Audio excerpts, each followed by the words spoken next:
Yang pertama ya, kita paham bahwasanya manusia ini diciptakan untuk apa? Dalam surat Ad-Dzariyat ayat 56, "Wa ma khalaqtul jinna wal insa illa liya'budun." Berarti kita diciptakan untuk beribadah menghamba kepada yakni Allah. Itu yang pertama. Yang kedua, apa sih definisi dari ibadah itu yakni jamaah? Nah, ini penting. Pernah kita bahas ibadah, definisi yang paling bagus itu pernah diutarakan oleh Syekhul Islam Ibnu Taimiyah. Ismun jami'un likulli ma yuhibbu wa yardah. Itu satu nama yang sangat kompleks, mencakup semua amalan, perbuatan, ucapan yang dohir maupun yang yakni batin, ya. Lah, itu semua adalah makna yakni ibadah. Maka berarti ibadah itu bisa mahdho seperti sholat, dan ibadah itu juga bisa ghairu mahdho. Senyum itu ibadah. Tidur itu juga bisa menjadi ibadah. Tergantung apa? Ya, niat. Berarti semua aktivitas yakni kita itu sebenarnya bernilai ibadah.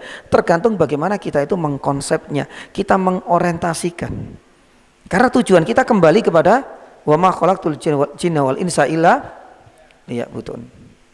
Sampai di sini paham untuk masalah ibadah, ya. Definisi ibadah itu nanti kembali lagi semua aktivitas manusia itu. Tapi tergantung, kalau seandainya itu mahdho, ya sudah. Itu murni ibadah.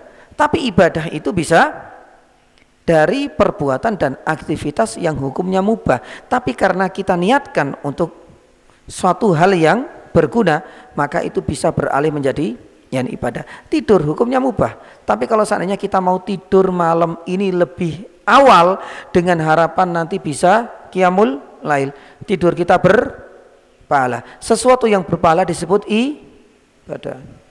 Kerja misalnya. Kerja pada dasarnya itu adalah mubah.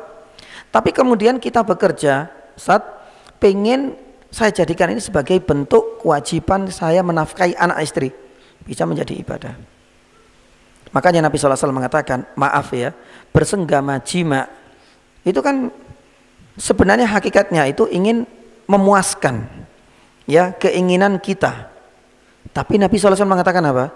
Wa fi budhi ahadikum shadaqah. Ternyata dengan seorang suami yang menjimai istrinya bisa disebut sebagai ibadah, bahkan bagian dari sedekah. Tapi bagaimana hal itu bisa terjadi? Kembali kepada apa? Niat. Jadi sebenarnya semua adalah ibadah. Itu yang kedua. Yang terakhir, yang ketiga ya nih jamaah, surat 77. Taib. Nah, di surat Al-Qasas ayat 77 itulah Allah Subhanahu wa taala menjelaskan wabtaghi fima ataqad darul akhirata wala tansa nasibaka minat yani dunya.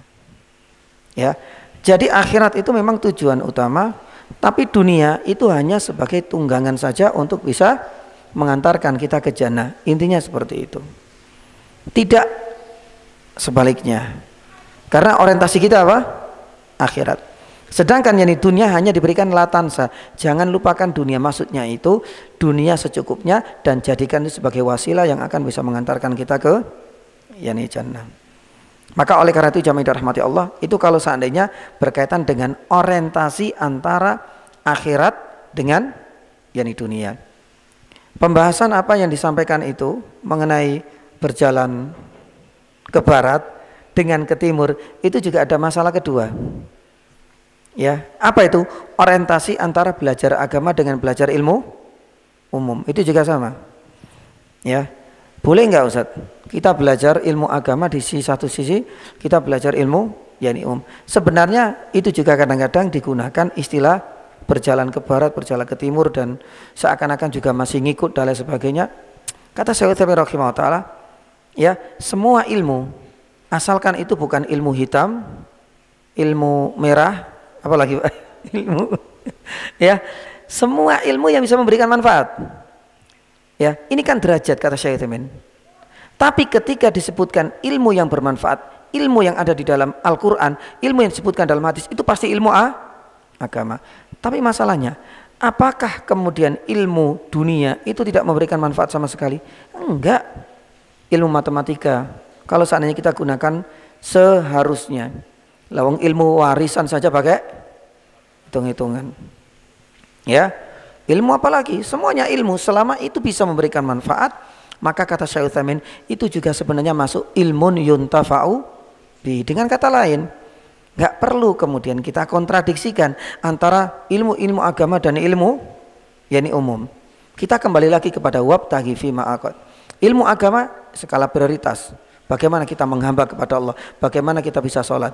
Tapi kalau seandainya spek kita, yakni maaf, passing kita itu berada di ilmu IT, yakni misalnya bagaimana kita bisa mengkonsep ilmu itu bisa berpahala, menjadi ibadah, sama juga dengan kita bekerja, dengan kita maaf ya tadi jima dan lain sebagainya, itu bisa berpahala.